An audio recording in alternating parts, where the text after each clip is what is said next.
The debate over whether vaccine mandates should apply to air travel is only intensifying as cases continue to soar. My next guest saw this coming months ago and wrote about it in the Washington Post. Here was his take. Quote, Biden's vaccine mandates are not enough. He must also mandate vaccines for travel.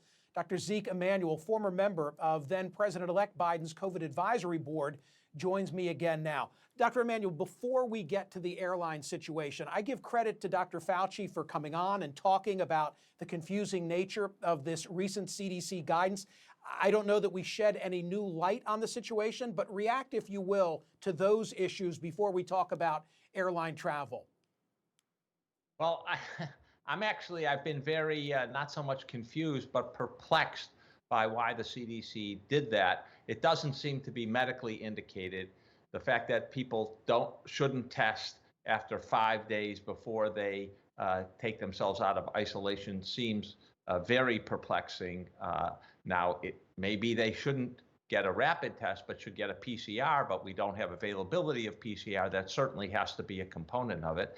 And then this issue of wearing a mask, where the CDC did not specify high quality masks like N95s or KN95s, I think was also problematic. And if you're really asking people who are you symptomatic? Are you asymptomatic? This isn't exactly very clearly specified for people. There's a lot of judgment by people as to what qualifies. And so I think on the whole, it actually isn't helping. And there is, I think, for many of us, a great deal of suspicion that, as you put it, I think it was economic reasons. It's not the health of people. It's the other considerations. Can we keep the hospitals functioning? Can we keep the airlines functioning? And things like that really weighed heavily in this determination. Back in September in the Washington Post, as I pointed out, you advocated for there to be a travel mandate. Are you surprised that step has still not been taken? And did Dr. Fauci, in responding to that issue, say anything that caught your ear? I am surprised. I think it's a mistake. We obviously thought many months ago that we should put it in place, and we argued for it in September because we anticipated that people would need 2 vaccines, and if you wanted to prevent transmission during Thanksgiving, that was going to be an important element, especially because it's not just on the airplanes, it's in the airports, it's in the transportation to and from the airports that you have potential for transmission. It suggests to me that Tony Fauci is interested in having the mandate. I think that's what his original comment suggested, but that there are other people in the White House above him, I guess, who are not interested in and not supportive of that. I don't know what the calculation is, and I don't know why we want it on international travel but not domestic travel. That doesn't really make sense to me. There is a logistical issue of how people prove that they're vaccinated, the fact that we have not put in a good vaccine certification system. So that is part of it, I'm sure. I should point out that you extend that to interstate travel, including buses and railways as well, not just airline travel. Yeah, if you go on to trains and you take an Amtrak train, you can see that, there's chances for plenty of trains. I mean, those are big cars, people are in them. Even if the air is circulated multiple times in an hour, people aren't, I would say, assiduous in their mask wearing. They're eating on these trains. That is another place where we could have transmission, especially with something that's highly contagious. Do you think that it's out of concern for private industry? I mean, in view of Dr. Fauci's comment, and economic was not a word that he used. I used that, and perhaps that was not a good paraphrasing. But in view of what he did say, do you think that there's concern that the airline industry has already been rattled and that probably they would suffer if, in fact, a mandate were now to be put in place? I don't actually think they would suffer. I think that it's possible that a lot of people would feel safer. I think what people are suffering from is the fact that there's a very highly transmissible variant out there, and you see people pulling back, canceling airplane trips, canceling hotel reservations, not going to the theater, etc.